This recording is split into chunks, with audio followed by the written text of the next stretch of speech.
TDS Ravi, எப்படி பார்க்குறீங்க? தேர்தல் பந்தயத்தில் ஆரம்பத்தில் பாஜக கூட்டணி முந்திக்கிட்டு இருந்துச்சு, இப்போ இந்தியா கூட்டணி முந்துவதான ஒரு நிலை இருக்குன்றாங்க. அப்படிதான் இருக்குதா? அப்படி இருந்தால் கொஞ்சமாவது தேர்தலில் உயிரோட்டம் இருக்கும். இப்போ கொஞ்சம் கூட உயிரோட்டம் இல்லாமல் இருக்குது. ஏன்னா பிஜேபி தான் வரப்போகுதுங்கிற ஒரு எண்ணம் எல்லார்ட்டையும் இருக்கிறதுனால கொஞ்ச நாள் துளிர் விடட்டுமே, அதனால் என்ன தப்பு? 10 பாயிண்ட்ஸ் அதிகமாக இருக்குது. இது என்ன பெரிய தப்பு? ஏன் இவ்வளோ லேட் ஆகுது? இதை சொல்கிறதுக்கு என்ன பிரச்சனை? அடிப்படையில் இந்த சதவீத கணக்கெல்லாம் நீங்கள் சொல்லுங்கள். மகாராஷ்டிராவில் ரொம்ப வருடங்களாகவே 50% தான் இருக்குது. இந்த வருஷம் இல்லை, நீங்கள் கணக்கெடுத்து பாருங்கள். ரொம்ப வருஷமாகவே 50% தான் இருக்கும். அதுக்கு தாண்டி போகாது. ஒவ்வொரு பூத்துக்கும் ஒரு 50 டப்பா கொடுத்தாங்க. 30 டப்பாவில் ஓட்டு பதிவானது, 20 டப்பா காலியாச்சு. அல்லது 32, 27 வாட் எவர் இட் இஸ். அதெல்லாம் போயாச்சு. போக வேண்டிய இடத்துக்கு ஓட்டு போட்ட இடத்துல போய் சேர்ந்தாச்சு. அந்த பெட்டிகள் எல்லாம் போய் சேர்ந்தாச்சு. அது என்ன சொல்லுதோ அதுதான் வாக்கு. நீங்க பர்சன்டேஜ் எப்படி சொன்னாலும் அது என்ன சொல்லுதோ அதுதான் வாக்கு. சொல்லணுங்கிறது தேர்தல் ஆணையத்தின் பொறுப்பு இல்லையா? ஒரு குடிமகனா உங்களுக்கு அந்த எதிர்பார்ப்பு இல்ல. நம்ம ஊர்ல எவ்வளவு வாக்கு சதவீதம் நடந்திருக்கு. முதல் நாள் ஒன்று சொல்றாங்க, மறுநாளே அதை மறுக்கிறாங்க, மறுநாள் இரவு ஒரு லிஸ்ட் வருது.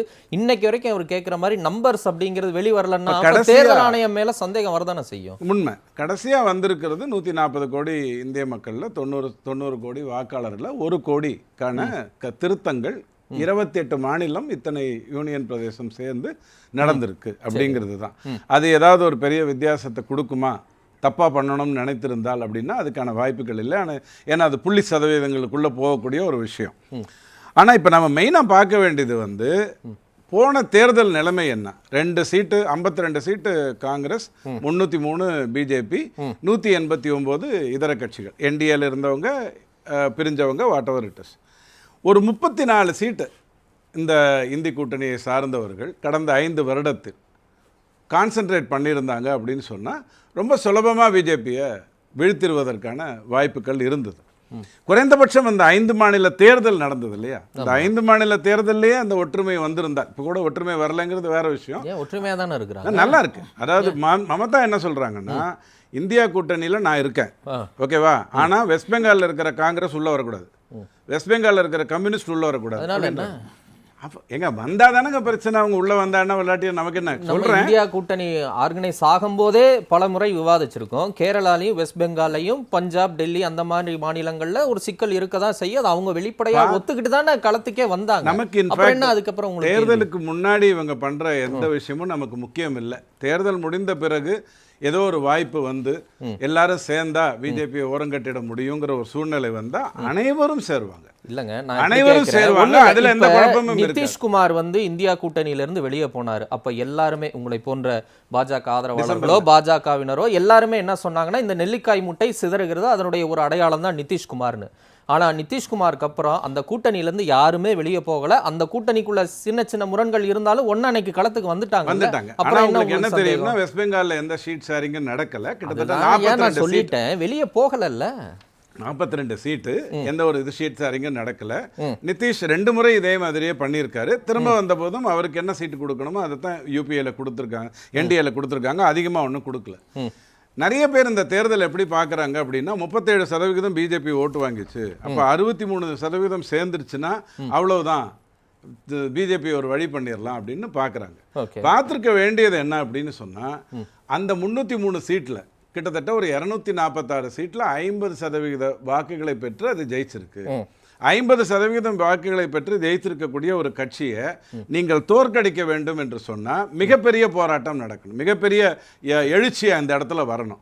அந்த எழுச்சி வரலன்னா அந்த 242ங்கிறதுல நீங்க ஒண்ணுமே பண்ண முடியாது. இது தெரிஞ்சிருக்கணும். எழுச்சி வந்துருச்சுன்னு சொல்றாங்களா? அது எப்படி வெளிப்படுதுன்னா, பிரதமர் மோடியினுடைய பேச்சுகள்ல வெளிப்படுது. அன்றாடம் இந்து முஸ்லீம் குறித்த பேச்சுக்கள், இல்ல சிறுபான்மை குறித்த பேச்சுக்கள் தொடர்ந்து வந்துகிட்டே இருக்கு. அவர் செய்த சாதனைகளை கடந்து ஏன் முஸ்லீமை பத்தி மட்டுமே அவர் பேசிக்கிட்டே இருக்கணும்னு கேட்கிறாங்க.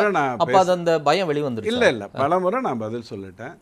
எஸ்சி எஸ்டி ஓபிசிங்கிற அந்த இடஒதுக்கீடு சார்ந்த விஷயத்தை தவிர முசல்மான் அப்படிங்கிற அந்த வார்த்தையை வேற எதுக்குமே அவர் பயன்படுத்தவும் மாட்டார், பயன்படுத்தவே இல்லையா? நீங்க எந்த ஒரு மீட்டிங் வேணாலும் எடுத்துக்கோங்க. அவரது அலிகர்ல பேசினதுல இருந்து இப்போ முந்தானத்துக்கு நடந்த இந்தியா டுடே இன்டர்வியூ வரைக்கும் எடுத்துக்கோங்க. எந்த இடத்துலயுமே அந்த மதம் அப்படிங்கிற பேர் எங்க வரும்னா, எஸ்சி எஸ்டி ஓபிசி இடஒதுக்கீடு இடஒதுக்கீடு சார்ந்த சில கருத்துக்களை அவர் சொல்றாரு இல்லையா, அங்கதான் மதம்ங்கிற பெயரே வரும். சரி. வேற எந்த இடத்துலயுமே மதம்ங்கிற பேர் அப்ப வராது. யாரை சொல்றாரு மோடி? சொல்லுங்க. மைனாரிட்டிங்கிற வார்த்தையை அவர் முழுசா பயன்படுத்துறார். காரணம் என்னன்னா, அவருடைய மைனாரிட்டி வேற. அவர் பார்க்குற இந்தியாவுடைய மைனாரிட்டி பெண்கள், விவசாயிகள், இளைஞர்கள். மோடி பார்க்குற மைனாரிட்டி எதுன்னு ரவிச்சந்திரனுக்கு தெரியுது. அவர் சொல்லியிருக்காரு. எனக்கு தெரியறதுக்கு என்ன, அவர் என்ன பாக்கெட்ல வச்சு மறைச்சிக்கிட்டா இருந்தாரு? வெளிப்படையா சொல்றாரு, நாலு தான் என்னுடைய மைனாரிட்டி, இவர்களை உயர்த்துவதுதான் என்னுடைய வேலைன்னு அவர் இறங்குறாரு. எல்லாருக்கும் தெரிஞ்ச ஒரு விஷயம் தான். இதை இப்ப பங்களாதேஷின்னு அவர் சொன்னாலும், பந்தேரிகள் அல்லது ஊடுருவக்காரர்கள் என்று சொல்லி பங்களாதேஷின்னு சொன்னாலும், ஸ்ரீலங்கான்னு சொன்னாலும், குஜராத்ல மூலமா வந்தவங்க, பாகிஸ்தானில இருந்து வந்தவங்கன்னு சொன்னாலும், அல்லது பிஓகேல இருந்து பாகிஸ்தான் ஆக்குபைட் காஷ்மீர்ல இருந்து வந்தவங்கன்னு சொன்னாலும், இவங்களுக்கு ஒரு மதசாயம் பூசுவதுங்கிறத நாம் எல்லாரும் வெற்றிகரமா செய்யறோம். அதை பற்றி இஸ்லாம் சகோதரர்கள் கூட கவலைப்படலைங்கிறது தான் என்னுடைய அபிப்பிராயம். காரணம், நீங்க இந்த ரிசல்ட் வரும்போது உங்களுக்கு என்ன, அவங்க கவலைப்பட்டாங்களா இல்லையாங்கிறது உங்களுக்கு தெரிஞ்சிடும். காரணம் என்னன்னா, பிஜேபி ஆளுகின்ற மாநிலங்களில், அதாவது அது மத்திய பிரதேசா இருக்கட்டும், ராஜஸ்தானா இருக்கட்டும், உத்தரப்பிரதேசா இருக்கட்டும், 20 வருடமாக, 27 வருடமாக, 23 வருடமாக ஆளுகின்ற இடத்தில் இந்தியரை இந்தியரா பார்க்கிறதுங்கிறதுனால தான் அவங்களால அங்க சஸ்டெயின் பண்ண முடியும். முஸ்லீமா பார்க்கக்கூடிய ஒரு நிலை வந்திருக்குங்க. சமீபத்துல உத்தரப்பிரதேச முதலமைச்சர் யோகி ஆதித்யநாத் பேசுறாரு. ரொம்ப ஒரு ஆபத்தான ஒரு பேச்சுன்னு சொல்லி அரசியல் விமர்சகர்கள் கண்டிக்கிறாங்க. அது என்ன பேசுறாருன்னா, உத்தரப்பிரதேசத்துல யாரும் தெருக்கள்ல நமாஸ் பண்றதே கிடையாது, அது முற்றிலும் நான் ஒழிச்சிட்டேன். தொழுகை நடக்கக்கூடிய இடங்கள்ல அந்த ஒலி அளவை நான் ரொம்ப குறைச்சிட்டேன். இன்னும் 5 ஆண்டுகள்ல மசூதிகள்ல தொழுகை சத்தம் கூட கேட்காதுன்னு அவர் பப்ளிக்கா பேசுறாரு. கூட்டத்தில இருந்து பெரிய கரவொலி, கரகோஷங்கள் வருது. இது என்ன விதமான பேச்சு? அவர் சொன்னதை நீங்க நல்லா புரிஞ்சுக்கோங்க. எப்படி புரியுது? தெருவில் உங்களுடைய மத பிரார்த்தனைகளை செய்யாதீங்க. செய்யறதா இருந்தா அனுமான் சலீசாவையும் நான் அனுமதிக்க வேண்டி வரும். நீங்க சொல்றது பேட்டி. அந்த பேட்டியை நானும் பார்த்தேன். நான் சொல்றது பொதுக்கூட்டத்தில் அவர் பேசுறாரு. பொதுக்கூட்டத்தில் அவர் பேசும்போது அங்க இருக்கக்கூடிய பாஜக தொண்டர்கள் கரகோஷத்தை எடுப்புறாங்க. இவரும் கையை உயர்த்தி மகிழ்ச்சியை வெளிப்படுத்துறாரு. இன்னும் 5 ஆண்டுகள்ல மசூதிகள்ல தொழுகை சத்தம் கேட்காது, உங்களுக்கு நான் உறுதி கொடுக்கிறேன்னு அவர் பேசுறாரு. இது என்ன? மசூதிகளில் தொழுகை சத்தம் கேட்காது அப்படிங்கிற வார்த்தையை யோகி ஆதித்யநாத் மாதிரியான தெளிவான சித்தாந்தவாதி பயன்படுத்தி இருக்கிறதுக்கு வாய்ப்பே இல்லை. பயன்படுத்தி இருக்கிறாரு. நான் தெளிவா சொல்றேன். நீங்க சொல்ற பேட்டி நான் பார்த்துட்டேன். அது பேட்டி, அது நேர்காணல். நான் சொல்றது அங்க பப்ளிக் மீட்டிங்ல அவர் இப்படி பேசுறாரு, அங்க இருந்து ரியாக்ஷன்ஸ் வருது. நான் அதனால தான் கேக்குறேன். இது கேட்கும்போது உங்களுக்கு எப்படி இருக்கு? இல்ல வேண்டாம். மீட்டிங்ல ராகுல் காந்தி நான் தான் வின் பண்ண போறேன்னு வர உடனே அங்க இருக்கிற காங்கிரஸ்காரங்கள கை தட்டுறாங்க. ராகுல் காந்தி வின் பண்ண போறேன்னு சொல்றதும் மசூதியில தொழுகை சத்தம் இனி கேட்காது 5 வருஷத்துலன்னு சொல்றதும் ஒண்ணா? ஒரு மீட்டிங்கோட ஆடியன்ஸ் எப்படின்னா, பொய் சொன்னா கூட அவங்க கை தட்டுவாங்க. அதுதான் மீட்டிங்கோட ஆடியன்ஸ். ஆனா இங்க நீங்க பேசும்பொழுது அரசியல்ல ஜெயிக்கிறேன்ட்டு ஒரு தலைவர் சொல்றது ஒண்ணும் பொய் இல்ல. உங்கள மாதிரி புழுகு முட்டை கிடையாது. அம்மா நீங்க கொஞ்சம் 2வது ரவுண்ட்ல தான் இதெல்லாம் பண்ணீங்க. நீங்க நான் குறுக்கிட்டு என்னோட நேரத்துல நீங்க பேசாதீங்க. என்னோட நேரத்துல நீங்க பேசாதீங்க. ராகுல் காந்தி பொய் தான் சொல்றாரு. ராகுல் காந்தி பொய் தான் சொல்றாரு. உங்களுடைய அரசியல் தலைவர் நான் அடுத்து பிரதமர் ஆக சொல்றீங்க. பேசினா நான் திரும்ப பேசிட்டே இருப்பேன். இருங்க முடியும். அதாவது முடியும், அடுத்து வரேன். அவரை பொறுத்த வரைக்கும் வெளியில எதுவுமே நடு ரோட்டில் நடக்கக்கூடாதுங்கிறது தான் அவரோட சிந்தனையா இருந்தது. அதைத்தான் அவர் ரொம்ப தெளிவா பேசிட்டு இருந்தாரு. அதே மாநிலத்தை சார்ந்த முலாயம் சிங்கா இருக்கட்டும், அல்லது இவரா இருக்கு அவருடைய மகனா இருக்கட்டும், அகிலேஷ் யாதவா இருக்கட்டும், ராம் மந்திரனுடைய வழக்கை நாங்க மீண்டும் நடத்துவோம் அப்படின்னு பேசும் பொழுதுதான் அந்த இடத்துல ராம் மந்திர் வழக்கு நடத்துவோம், திருப்பி நடத்துவோம் சொல்லி தெளிவா சொல்றாரு. நான் சொல்றேன் உங்களுக்கு, அந்த வழக்கை மீண்டும் எடுத்து செய்வோம் அப்படின்னு தெளிவா சொன்னா அது மிகப்பெரிய ஒரு பிரேக்கிங் நியூஸ்ங்க. உங்களுக்கு மட்டும் எப்படி கிடைச்சது? எங்களுக்கு எல்லாம் கிடைக்கல. பிரேக்கிங் நியூஸ்ங்கிறது நீங்க போடுறதை வைத்து தான் இருக்கே தவிர நான் கிடையாது. அகிலேஷ் யாதவ் ராம் மந்திர் வழக்கை நாங்க மறுபடியும் எடுப்போம்னு சொன்னா it's a big breaking. Modi அவர்கள் சொல்றாரு அவங்க கோயிலை இடிப்பாங்கன்னு. அதுக்கு வீடியோ ஆதாரம் இருக்கு, நம்ம விவாதிச்சோம். மோடி அவர்கள் எதிர்வினை தான் ஆற்றினாருங்கிறது உங்களுக்கு நல்லா தெரியும். ஒரே ஒரு விஷயம் சுருக்கமா எனக்கு வெறும் 10 செகண்ட் தான் வேணும், அதிகம் வேண்டாம். ஒரு 200 சீட்டில் பிஜேபி கடந்த 3 தேர்தல்களாக வெற்றி பெறாமல் இருந்து கொண்டு இருக்கிறது. அந்த 200 சீட்டுகள் இருக்கிறது ஆந்திரா, தெலுங்கானா, கேரளா, தமிழ்நாடு, வெஸ்ட் பெங்கால், ஒடிசா, மகாராஷ்டிரா இந்த பகுதிகளில். இதில் 50 சீட்டை கவர்றது அவங்களுடைய நோக்கமா இருக்கு. அவங்களுடைய ட்ராக் ரெக்கார்டு கடந்த 2 தேர்தல்ல ஜெயித்த தொகுதியில 20 தொகுதியை இழந்திருக்காங்க. புதிதா 50 தொகுதியை வென்றுட்டு வராங்க. அப்படிதான் அவங்க நிலைமையை உயர்த்திட்டு வர்றாங்க. இதை புரிந்து கொள்ளாமல் நாளைக்கு ஒரு இது நடக்கும், அங்க என்ன ஒரு பெரிய கூட்டணி நடந்துரும், ஆட்சி மாறிடும் அப்படின்னு நினைச்சீங்கன்னா உங்களுக்காக வருத்தப்படுறத தவிர வேற வழி இல்லை. 20 வருட கம்பேரிசன் எடுத்துக்கோங்க. 17,291 மில்லியன் யூபிஏ முதல் ஆட்சி தொடங்கும் பொழுது 90,000 இன்னைக்கு இந்த மோடியுடைய 2வது கட்டம் முடிஞ்சு 3வது கட்டத்துக்கு போகும்போது. அன்எம்ப்ளாய்மெண்ட்டை பொறுத்த வரைக்கும் இங்கே பேசுனீங்க. ஐபிஎல் அதாவது ஐஎல்ஓ சொல்லியிருக்கிறது என்னன்னு சொன்னால் 25 வருடங்களாக 52% இருந்த சுயசார்பு வேலை வாய்ப்பில் இருக்கிறவங்க இன்னைக்கு 52க்கு பதிலாக 55 வந்திருக்காங்கிறத அந்த ஐஎல்ஓவில் எடுத்து பார்த்தீங்கன்னா தெரிஞ்சிடும். மோடி ஐயா இன்னைக்கு பேட்டியில் 2 நாளைக்கு முன்னாடி பேட்டியில் கூட சொன்னார், ஐயா இபிஎஃப் இபிஐ அண்ட் பிஎஃப் வந்து எத்தனை பேர் அதிகரித்திருக்காங்கன்றத பாருங்க, அப்போ உங்களுக்கு அந்த வேலை வாய்ப்பு நடந்திருக்கா இல்லையாங்கிறது தெரியும் அப்படின்னு சொன்னார். நாம் எந்த கட்சியை பற்றி பேசுகிறோம்னா ஒரு மாநிலத்துக்குள்ளே போயிட்டா 20 வருடம் 15 வருடம் தொடர்ந்து வெற்றியை தருகின்ற கட்சியை பற்றி, ஒரு வாட்டி ஜெயிச்சு ஒரு வாட்டி உல்டா ஆயிடுற கட்சியை பற்றி நம்ம பேசலைங்கிறதுனால உங்களுக்கு நான் இதை தெளிவாக சொல்கிறேன். சார், பர்சன்டேஜில் பொறுத்த வரைக்கும் எனக்கும் நல்லா தெரியும். என்னன்னா முட்டையை தூக்கிட்டு வந்தவருக்கு தான் அது தெரியாமல் பர்சன்டேஜுக்குமான வித்தியாசத்தை நீட் விஷயத்தில் கொண்டு வந்தார். அதனால் 6%ங்கிறது எங்களுக்கு புரியும்.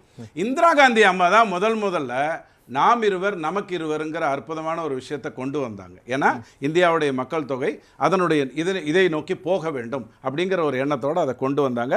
500 கோடிக்கு மேலே அல்லது 400 கோடிக்கு மேலே கொடுக்கக்கூடிய வாங்கக்கூடிய வாய்ப்புள்ள பிரசாந்த் கிஷோர் கூட என்ன சொல்கிறாருன்னா, ஐயா பிஜேபியை தோற்கடிக்கணும்னு நீ நினச்சின்னா வடக்கில் வா, தெற்கில் வச்சுக்கிட்டு டான்ஸ் ஆடாத, ஏன்னா இது வெறும் 131 தான் அப்படின்னு உங்களுக்கு எடுத்து சொல்றாரு. சட்டா பசாரை நீங்க கவலைப்படணுங்கிற அவசியம் இல்லை. இப்ப இந்திரா காந்தியோட நாம் இருவர் நமக்கு இருவரை எதுக்கு இப்ப தொட்டுட்டு அப்படியே பிரசாந்த் கிஷோர் எதுக்கு தெரியுமா? அதாவது மக்கள் தொகை அப்படிங்கிறது வந்து நான் உங்களுடைய போன நிகழ்ச்சியில நான் சொன்னேன், விவாதத்திலே சொன்னேன், அது வந்து வரோம். அது வந்து இந்தியாவில் எத்தனை குழந்தை யாருக்கு பிறந்தாலும் எனக்கு சந்தோஷம். ஏன்னா மக்கள் தொகை அதிகரிக்கணும் இந்தியாவில். உலகத்துல வந்து நாளில் ஒருத்தர். சரிங்க, ஓகே. இப்ப நீங்க சொன்னதன் நோக்கம் என்ன? எதுக்கு நீங்க அதை சொன்னீங்க? பிளானிங் அப்படிங்கிறது ஒரு அரசு ஏன் சொல்லும், ஒரு அரசு ஏன் சொல்லும் அப்படின்னா, ஐயா நீங்க ஒரு வினாவுக்கு பதில் சொல்லிடுங்க. உங்களுடைய சொத்துக்களை பறித்து கொண்டு அதிகமாக குழந்தை பெறுவதும் சொல்லிவிடுவார் கொடுப்பார்கள். யார்கிட்ட? இவர் உரையை கேட்டுக்கொண்டிருப்பவர்கள் யாரு? பாஜக சார்ந்தவர்கள். அவரிடம் உங்களுடைய சொத்துக்கள், உங்கள் மங்கள சூத்திரத்தை, உங்கள் தாலியை பறித்து கொண்டு, உங்கள் எருமை மாடுகளை அங்க எருமை மாடு வளர்க்கிற ஊர், அதையெல்லாம் பறித்து அதிகமாக குழந்தை பெறுவதும் கொடுப்பார்கள். அடுத்து யாருன்னு அடையாளம் காட்டுறாரு பாருங்க. தேசிய வளங்களில் முதல் உரிமை முஸ்லிம்களுக்கு இருக்கிறது என்று அவர் சொன்னார் அப்படின்னு பாருங்க. நிறைய தினம் பேசிட்டு தான் இருக்காங்க. ரைட், புரியுது புரியுது. ஓகே, இப்போ இது யாருன்னு சொல்லுங்க. ஐயா நான் மேட்டருக்கு வந்துடுறேன். ஏன்னா இது வந்து உண்மையான ஆட்சியல் சார்ந்த ஒரு விஷயம். சொல்லுங்க. ஃபேமிலி பிளானிங்கிறது ஒரு ஆட்சியல்லேருந்து சொல்லத்தான் செய்வாங்க. குடும்பம் எப்படி வளரணுமோ அப்படி தான் வளர்ந்துட்டு போகணும், அதில் எந்த மாற்று கருத்தும் எனக்கு இல்லை. திமுகவுடைய 23 எம்பிக்கள் போட்டியிட்டாங்க, காங்கிரஸோடைய 9 எம்பிக்கள் இப்போ போட்டியிட்டாங்க. அவங்களில் எத்தனை பேர் முஸ்லீம்கள் இருந்தாங்க அப்படின்னு நீங்கள் பார்க்கலாம். அங்கே வேணால் மதம்லாம் பார்ப்பாங்க. பிஜேபியில் இந்தியனை தான் நிறுத்துவாங்க. இங்கே வந்து கிறிஸ்துவனோ இந்திய முஸ்லீமா அப்படின்லாம் பார்க்க மாட்டாங்க. பிசி அலெக்சாண்டர் வந்து பிரசிடெண்ட்டாக கொண்டு வரணும்னு பேசக்கூடிய கட்சியாக பிஜேபி இருந்தது. ஐயோ ஒருத்தர் கிறிஸ்டியன் வந்துட்டா அப்புறம் பிரைம் மினிஸ்டரா நான் வர முடியாது அப்படின்னு அதே காங்கிரஸ் கூட்டத்தில் பேசக்கூடிய சோனியா காந்தி இருந்த காலகட்டம் வந்தது. நேற்று அமித்ஷா பேசுறாரு, நாட்டில் வடக்கு தெற்கு அப்படின்னு பிரிவினையை பேச துண்டாடுவதற்கு நாங்கள் அனுமதிக்க மாட்டோம். அமித்ஷா நேத்து பேசுறாரு. முந்தா நேத்து பிரதமர் மோடி வந்து உத்தரப்பிரதேசத்துல பேசுறாரு, தென்னிந்தியாவில் இருக்கிறவங்க எல்லாம் ஊபி மக்களை அவமதிக்கிறாங்க, சனாதனத்தை இழிவுபடுத்துறாங்க, அதெல்லாம் ஊபி மக்களை அவமதிக்கிற மாதிரியான ஒரு விஷயம், அவர்களுக்கா உங்கள் ஓட்டு அப்படின்னு. அப்ப ஊபியும் தென்னிந்தியாவையும் பிரிச்சு பிரதமர் மோடி பேசுறாரு. நேத்து அமித்ஷா வந்து வடக்கு தெற்கு அப்படின்னு நாட்டை துண்டாட நாங்க அனுமதிக்க மாட்டோம். அப்ப யாரு பேசுறா, யாருக்கு யார் பதில் சொல்றாங்க? கூடாது. முரசொலி மாறன் ஐயா இவங்கெல்லாம் கக்கூஸ் கழுவுறவங்க அப்படின்னு சொன்னது எங்கேயோ மோடிக்கு போயிடுச்சு. எப்படி போச்சு அப்படிங்கறத நாம பார்க்கணும். அதே மாதிரி நான் தாழ்த்தப்பட்டவனா அப்படின்னு சொன்னாரு. அவர் தான் சொன்னாரு. எங்க டாய்லெட் கழுவுறவங்கிற வார்த்தை அவர் தாங்க பயன்படுத்தினாரு. எங்க சொல்லல. நீங்களே பேசுறதுன்னா சீசர் மனைவி பத்தி வேணா கொஞ்ச நேரம் பேசலாம். ஐயா நீங்க புரிஞ்சுக்கோங்க. இல்லங்க குறுக்க பேசிட்டே இருந்தா நீங்க அப்படி சொல்றீங்க ரவிச்சந்திரன். உங்க மாதிரி விமர்சனத்தை கூட வைங்க. நான் சீசரின் பேசும்போது மனைவி, குறுக்க பேச அது ஏன் சீசரின் மனைவியை பத்தி மனைவி பேசலாங்க? சீதை, என்ன இது விதமான என்னங்க ஒரு மொழி பயன்பாடு? நீங்க கேட்ட கேள்விக்கு நான் வந்துடுறேன். மோடி ஐயா உத்தரப்பிரதேசல போய் பேசினது என்னன்னு சொன்னா, Right. ஐயா உங்களை இழிவுபடுத்தக்கூடிய நிலையில இருந்ததுன்னா சரி. ஒரு பிரதமர் யோசிச்சு பாருங்க, உங்களை இழிவுபடுத்துகிறாருன்னா அந்த மக்கள் என்ன பண்ணுவாங்க? அப்புறம் நீ எதுக்கு பிரதமரா இருக்க அப்படிங்கிற கேள்வியை கேட்பானா மாட்டானா? ஒரு அரசியல்வாதிக்கு இது தெரியாதா போய் எதுக்காக பேசுறோம்னு? ஆனால் Right. வடக்கு வாழ்கிறது தெற்கு தேய்கிறதுன்னு பேரறிஞர் அண்ணாதுரை ஐயா காலத்துல இருந்து இருந்துட்டு இருக்கிற ஒரு விஷயம் தானே, சரி. பிரிவினைவாதம் தானே. அதைத்தான் அவங்க எடுத்து சொல்றாங்க. அப்படி எல்லாம் பிரிக்க அது முடியாது. அப்பயே விட்டுட்டாங்கங்க. எங்கங்க? திராவிட நாடு கொள்கையை அன்னைக்கே விட்டுட்டாங்க. அப்புறம் என்ன அவரு உங்களுக்கு? விட்டுட்டாரு. ஆனா ஆராசா சொன்னார் இல்லையா, அது இன்னும் அப்படியே இருக்கிறதுன்னு சொன்னார் இல்லையா? சரி, நன்றி அதே மாதிரி நன்றி நன்றி ஈவா வேலு சொன்னார் இல்லையா, நன்றி. இந்தியாங்கிறது எங்கேயோ வடக்குல இருக்கிற நாடுன்னு சொன்னார் இல்லையா, அதெல்லாம் மனசுல வச்சுட்டு விவாதம்